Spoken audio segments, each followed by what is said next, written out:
అందుకే ఓ పిచ్చోడు పాడుకున్నాడు, వెండి బంగారములు నాకు వలదు, పేరు ప్రఖ్యాతులు నాకు వలదు.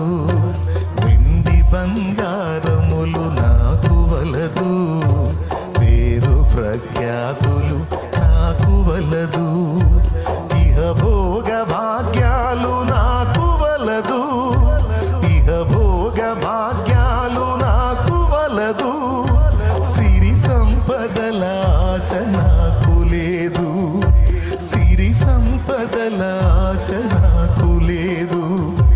నీ పాద సన్నిధి నాకు చాలు, నీ పాద సన్నిధి నాకు చాలు. స్తుతి నీకే నా ప్రభు, స్తుతి నీకే నా ప్రభు. స్తుతి ఘనత మహిమలని నీకే యేసు ప్రభు. స్తుతి ఘనత మహిమలని